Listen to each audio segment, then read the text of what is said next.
Floor Finishing 101. In this video, I'm going to walk you through the process of how I achieve a smooth as glass finish to my sanded and refinished hardwood floors. So stick around and I'll show you how we did it.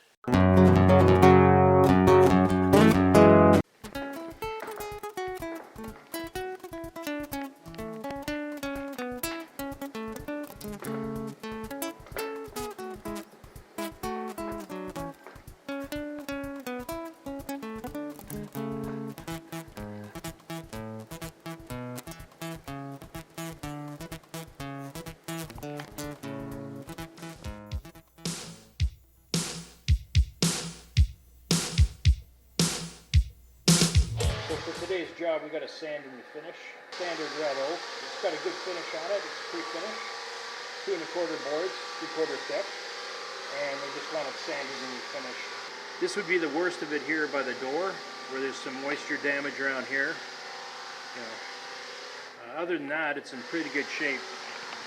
You know, you have your normal wear and tear here, you know, over the years. So we're just gonna spruce it up, get it looking good again. So we're going to rough off this job with the 36 grit, then we're going to go to the 60 grit on the drum sander. Then we're going to edge everything to 60 grit. I'm going to scrape the corners. We're going to remove all the edger lines. Then we're going to bring the Clark OBS 18 in and we're going to finish sand with that. And that's the process we're going to use for this job.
From time to time we run into situations where the floor is butting up to an adjoining, like a tiling or some kind of other flooring, usually tiles.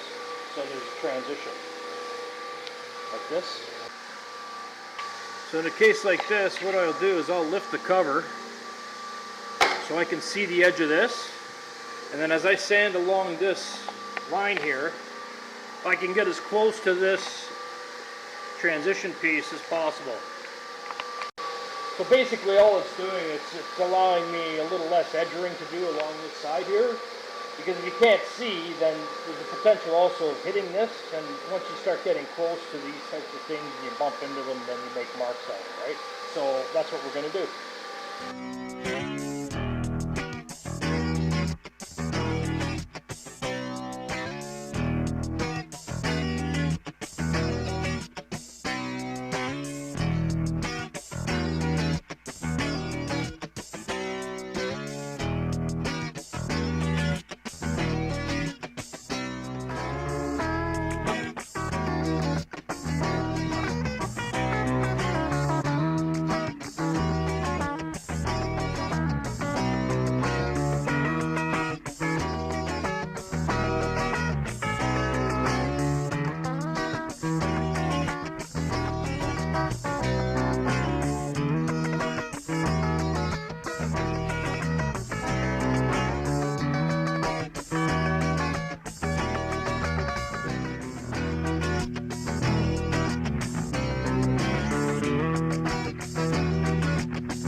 I'm back at the job the following day, and I'm just vacuuming now, tacking, and I'm going to get prepared to put the first coat on. Just want to zero in here, show you proper sanding. Doesn't leave any edger lines. I'm just applying polyurethane on here. So it's pretty forgiving in terms of not seeing the marks. But nevertheless, if you look closely here, you don't see any circular edger lines. Right? And that's only because we took the time to make sure we went over everything. And the process that you're going to use in how you sand has everything to do with the removal of the edger lines. So you have to consider one thing. When you're edgering with a 60 grit, so you have 60 grit lines, when you want to remove them, you can scrape them off and then palm sand, or you go to a coarser grit and palm sand. If it's your first time here, please hit like, subscribe to the channel, check your bell notification box to be alerted when my upcoming videos are released. And you can see, as you go through the perimeter here, you don't see any edger lines at all. And this is what really separates an amateur from a professional who does it all the time.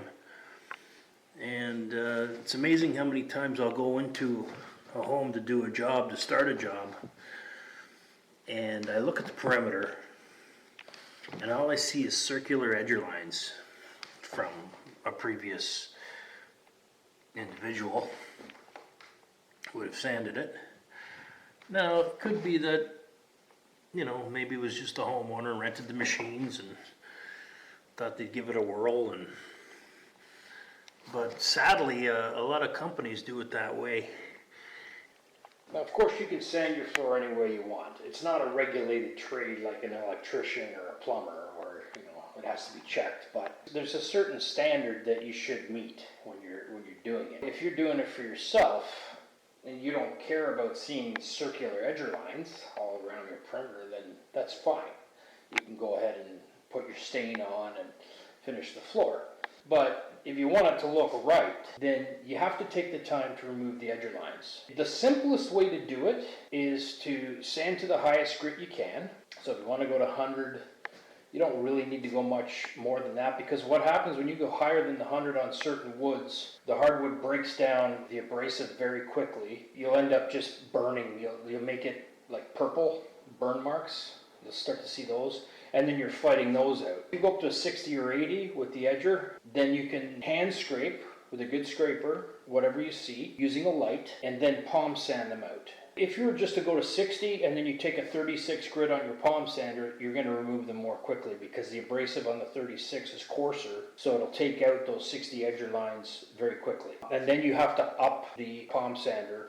You have to go up to 60, then 80 if you want. And then again, after those edger lines are removed with the palm sander, I then go to the OBS 18 and I take out everything, first with the 60, then the 80. And once you get to the 80 on the OBS 18, the floor is prepared and ready for the next process, be it stain or urethane.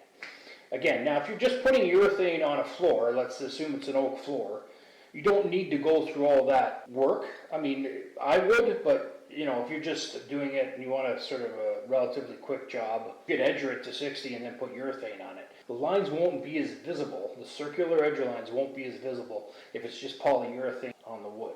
But if you put a dark stain on it, you're going to see those edger lines. So that's why I would recommend for sure going through the process. It might take you a few hours depending on the room layout, and it's well worth it. That's what you want to consider when you are doing your floors, to take those edger lines out because they just don't look good in the end product. For this job, we're applying Fabulon Satin Urethane. So we have a lot of ventilation right now. Windows open on both ends. Screen door open, so we don't need the respirator. But when you're working with these oil-based urethanes, the VOC, you should wear a respirator if you're in an unventilated area. But we have good airflow in here, so we can just apply it without the respirator today. When I start to urethane, I like to cut in first, and remember you're laying urethane. It's not like paint. So once it's down and you see it's covered, just let it sit.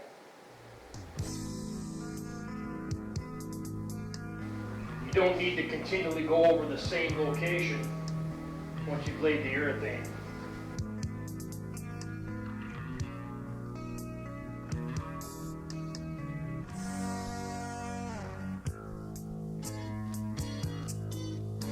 I use a 6 mil or 1/4 inch lint-free roller.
We're back the following day. My first coat is dry. So it's looking really nice. So at this point I'm going to screen sand, vacuum and tack, and then apply the second coat. So after the first coat, I applied a nice liberal coat on the floor. And it raises the grain, so there's just a bit of coarseness here. I don't know how much I can zoom into this to give you an example, but there's just, it kind of raises the grain, so just a bit of a coarseness to it. I did finish sand this 80 grit on the OBS 18, so it does prepare the floor nicely. I'm going to be screen sanding with 180 grit screen on the OBS 18, and it'll be smooth as glass after I apply that coat. So not only does it knock that stubble off, but it also just makes it so smooth. And then when I go to apply the next coat, it's perfectly ready for it. So that's what we're going to do now. We're going to screen sand 180 grit, the OBS 18, vacuum it, tack it, and then apply the second coat. 180 grit screen. So when you're working with the OBS 18, and we're doing this first pass, we only have to go over it once, and then you can advance the machine. So even if you do go over it more than once, that's fine, but the point is you only need to make one pass with this. So this should take me about 20 minutes to do this room and the other room. A lot better than doing it by hand.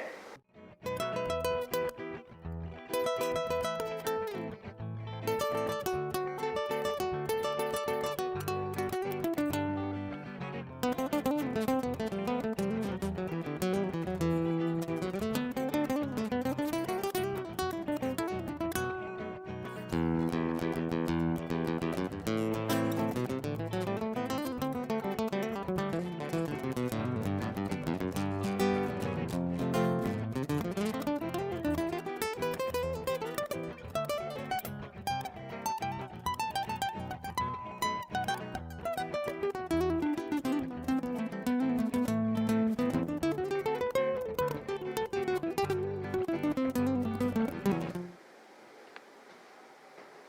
we're back the following day.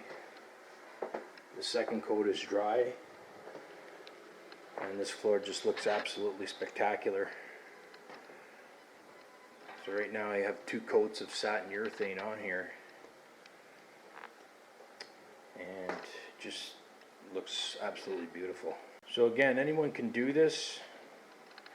It just takes the time to make sure that you do a proper and thorough sanding job, and your floor can look like this.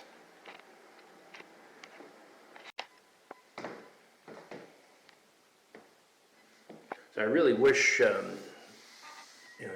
were able to feel this floor, because it's just smooth as glass. Having gone over it with the 180 screen and then applying a nice liberal second coat, it's just a spectacular finish. So what's critical about achieving a smooth finish is doing that screening, right? So the 180 grit screen. Today I'm going to 220 screen it. So this will have a 220 finish, and then I'm going to apply the third coat. It's just smooth as glass right now. Of course it's grain. There's grain in it because it's wood. It's not it's not drywall. It's wood. So it's going to have that texture. But I just wish you could feel how smooth this is. Going through the process that I do, that's the most important thing, is the sanding, and then the between coat process that I do with the screen sand. So if you take your time and do a good sanding job, and then do a good job between your coats in terms of screening it, vacuuming it thoroughly, tacking it, your floor will look like this. If you understand how the abrasive works on the wood, then it's very helpful in thinking ahead of how the job is going to turn out. And just repetition, going through the same thing, and making sure you're thorough. Don't skip over doing anything that you want to do. You want to make sure you progress through the processes. And then when you do that, you'll end up with a nice end result like this. I'm going to screen sand, vacuum tack, and then apply the final coat. So I've just applied the third coat to this room after having 220 grit screen sanded, vacuumed and tacked. And just see how spectacular it looks. Smooth as glass. So if you go through all the steps that we covered earlier in the video, very carefully and thoroughly sanding the way you're supposed to, and your floor could look just as spectacular as this one does. Now it is shiny because it's wet, the urethane is wet, but it will be drying into a satin finish. If you found this video helpful, please hit like, subscribe to the channel, or if you just enjoyed the video, you can hit like and subscribe to the channel as well. So until next time, happy sanding and